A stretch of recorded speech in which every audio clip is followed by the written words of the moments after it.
President Trump warned Iran on Saturday that if it retaliated against the U.S. for killing General Qassem Suleimani, one of Iran's highest-level military figures, it would come to deeply regret it. Iran is talking very boldly about targeting certain USA assets as revenge, Trump wrote.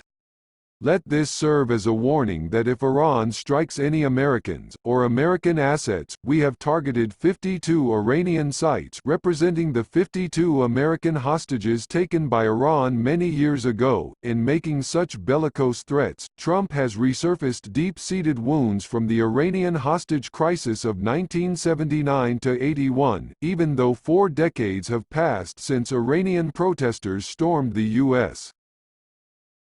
Embassy in Tehran and took the Americans hostage, resulting in a 444-day ordeal. Those wounds continue to haunt Americans.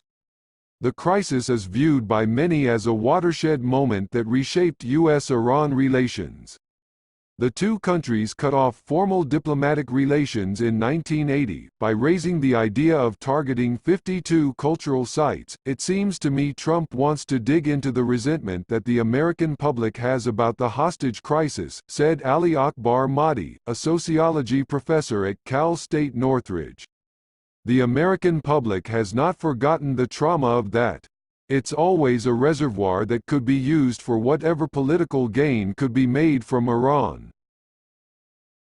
Indeed, for some survivors of the hostage crisis, the flaring of tensions and drumbeat of war in the days after the storming of the U.S. Embassy compound in Baghdad by pro-Iranian militia members and their supporters have stirred emotions in ways that they said they haven't experienced in many years. The moment I heard it happened I couldn't help but flash back to what happened to us, said Mark J. Lejek, one of 6 Americans who managed to evade capture and take refuge at the Canadian Embassy. Still, not all surviving members of the hostage crisis agree that the U.S.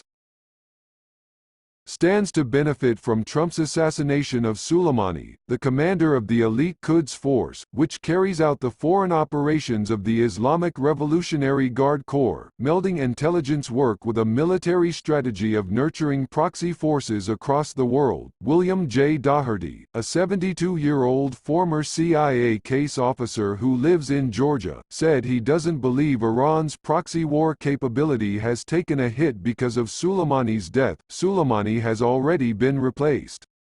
Daugherty noted, "I'm not sure killing him will have any positive result." Tensions between Iran and the U.S. have been rising ever since Trump withdrew the U.S. from the landmark 2015 nuclear deal. Those tensions increased following a dangerous tit-for-tat between the U.S. and Iran in recent months, eventually culminating in the U.S. airstrike last week that killed Soleimani. Mahdi, the sociology professor, said although Soleimani's death does not necessarily cripple Iran's ability to cultivate its proxy groups across the Middle East, the general was the highest-level target that the U.S. had struck since the establishment of the Islamic Republic. As such, the killing represents a significant intensification of the worsening relationship between Iran and the United States. It could also lead Iran to intensify its efforts to develop nuclear weapons. The symbolic significance is very high, Mahdi said.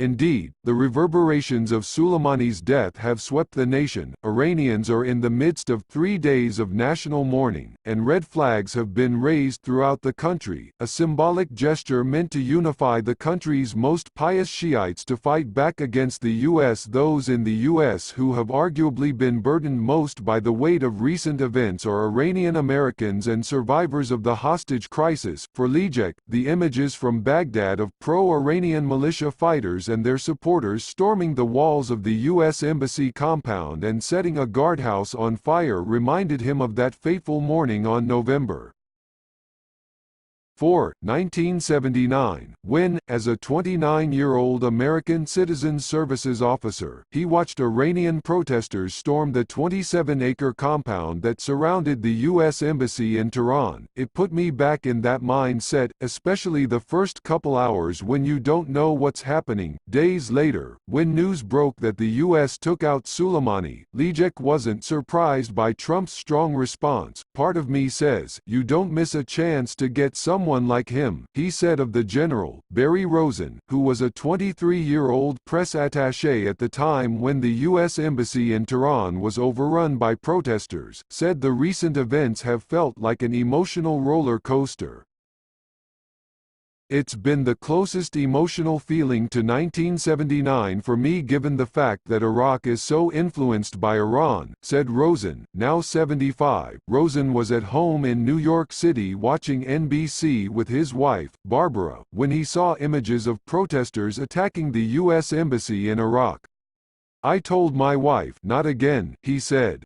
When he heard of Suleimani's death, his attention turned to current American prisoners detained in Iran. I fear that now the American prisoners will not be freed for a long while, he said.